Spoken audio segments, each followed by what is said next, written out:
এই লুকটা নিয়ে আমি যাচ্ছি, দেখা যাক। চলো চলো। খুশি হলেও নাচি, দুঃখী হলেও নাচি, খুশি হলেও নাচি, দুঃখী হলেও নাচি, আইরে বিয়ে হলো কেন? আমার বুঝি না, আমার বলো। টাইবা টাইবা ও টাইবা খুশি হলেও নাচি, দুঃখী হলেও নাচি, আইরে বিয়ে হলো কেন? আইরে বিয়ে হলো কেন?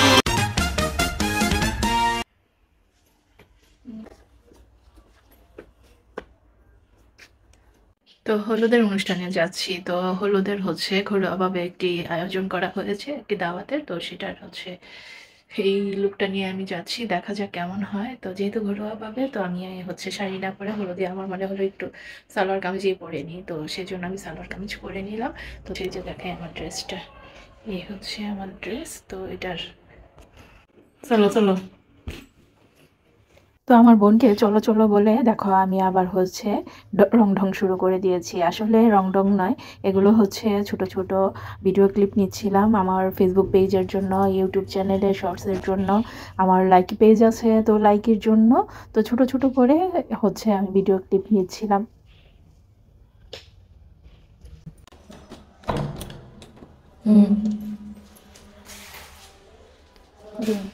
নামো নামো। সাজুগুজি করে যখন নামছিলাম তখন একটু একটু করে ঠান্ডাটা লাগছিল, কারণ রুমের মধ্যে একদমই ঠান্ডা বোঝা যাচ্ছিল না। তো যেহেতু বাংলাদেশে প্রচুর শীত পড়েছে, মোটামুটি মানে প্রচুরই আমি বলবো। তো তারপরেও বিয়ে বাড়ির জন্য মনে হয় না যে শীতের কাপড়টা আমার খুব বেশি ভালো লাগে। আর আমার এখন আমি বুঝতে পারি মানুষ কেন শীতের মধ্যে বিয়ে দেয়। আসলে হয়তো বা যে কোনো ড্রেস ভালো যেন পরতে পারে, গরমে খুব ভালো যে ড্রেস পরা যায় তা কিন্তু নয়। ঘেমে টেমে যারা আমার মতো খুব গরম, তাদের অবস্থা তো একদমই কেরোসিন। ঠান্ডা ঠান্ডা ভাব থাকলেও মনে হচ্ছে যে না, একটু শীতের কাপড় ছাড়াই যাই, কারণ একটা ড্রেস পরে সেটার সঙ্গে আবার শীতের কাপড় ম্যাচিং করা খুব ঝামেলা। আজিজ ভাইয়া এখানে থাকে না? কয়তলায় যেন থাকে? আচ্ছা, শুকনো কুটকুটা ছিল, বুঝি না। তো আর যেহেতু এটা বাসার সাথে একদমই, এই ফ্ল্যাট থেকে ওই ফ্ল্যাটে জাস্ট, তো আর ঘরোয়াভাবে অনুষ্ঠান তেমন কিছুই না। তো সেজন্যই চলে যাচ্ছে এভাবেই। আমি এখানে এসে দেখি সবাই হুজুর, মানে সবাই পর্দা করছে। তো এই জিনিসটা দেখে মানে সবাই বোরখা পরা, আহ, তো আমার কেন যেন খুবই শাই হচ্ছিল। তো আসলে বোরখা পরার সবাই যদি থাকে সেখানে নিজে বোরখা ছাড়া কেমন যেন একটু লাগে। তো বিয়ে বাড়ি আমি ভাবলাম যে যেহেতু হলুদের অনুষ্ঠান, একটু তো সবাই সেজে গুজিয়ে যাবে, কিন্তু এতটা বুঝতে পারি নাই যে সবাই বোরখা পরে আসবে। তারপরেও মনে হলো যে আচ্ছা ঠিক আছে, সবাই যেহেতু বোরখা পরেই এসেছে। নাম কি তোমার? আমার বুঝি না, আমার বলো। তাইবা ও তাইবা কিছু করে তাইবা, তাহলে এবার ভর্তি হবে।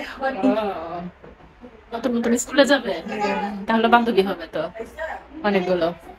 এমনি বান্ধবী শেষ নেই। তাইবা ওর নাম কি? ওর নাম হ্যাঁ রিদ্ধ না রিদি। রিদি ও কিছু করে রিদি?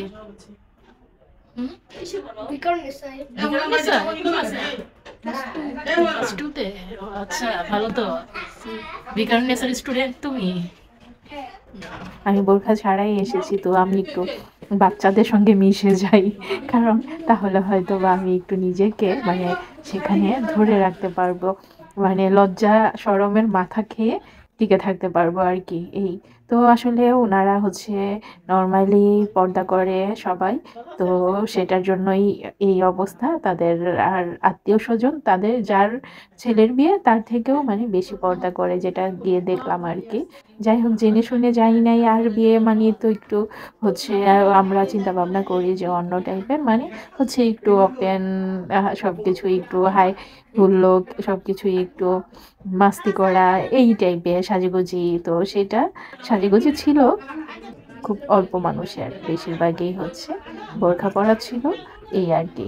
তো যাই হোক, এবার খানাপিনা এসে গিয়েছে, খানাপিনা শুরু করি। ওয়ান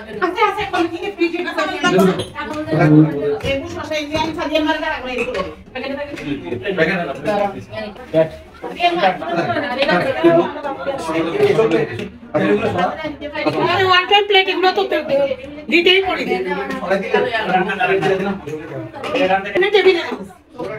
হ্যাঁ যেভাবে দিলে এবার ওয়ান টাইম প্লেট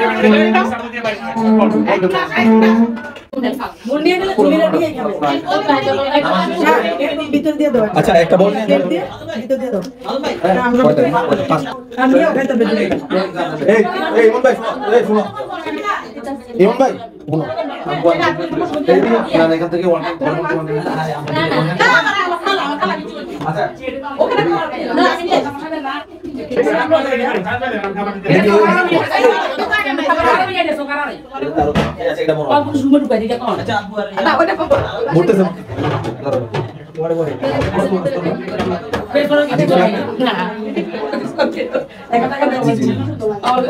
লাগবে না আন্টি আমি দোষ নাই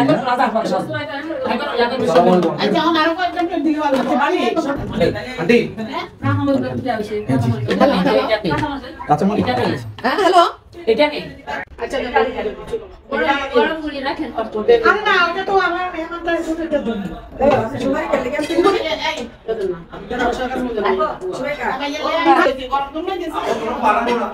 দাও না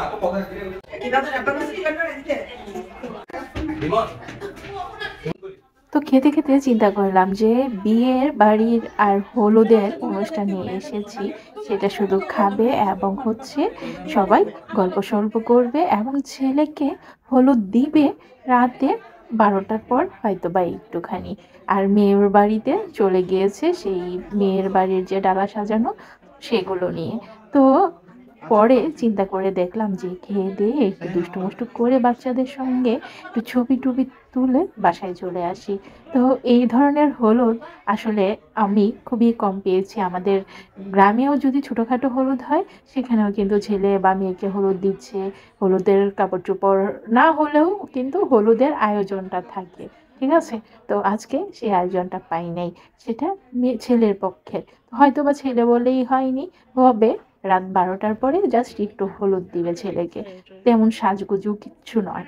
তো আমার মনে হলো যে ততক্ষণ পর্যন্ত না থাকাই ভালো। বাসায় চলে আসলাম আমি আর আমার বোন দুজনেই। আমাদের যেহেতু সাথীর ফ্লাইটের বিয়ে, তো আর ওখানে দেরি করি না, ওইভাবে যেহেতু আয়োজন নাই সেজন্য জাস্ট একটু অ্যাটেন্ড করে চলে আসলাম। তো পরের দিন হচ্ছে বরযাত্রী যাবে, সেখানে যাব।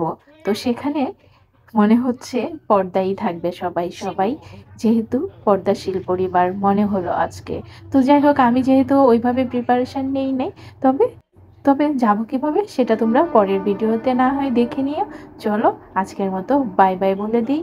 এবং সবাই এই ধরনের হলুদ যারা পালন করেছো এবং যারা যারা এই ধরনের এইভাবে হলুদের অনুষ্ঠানে গিয়েছো তারা কিন্তু আমাকে কমেন্ট করবে, ঠিক আছে।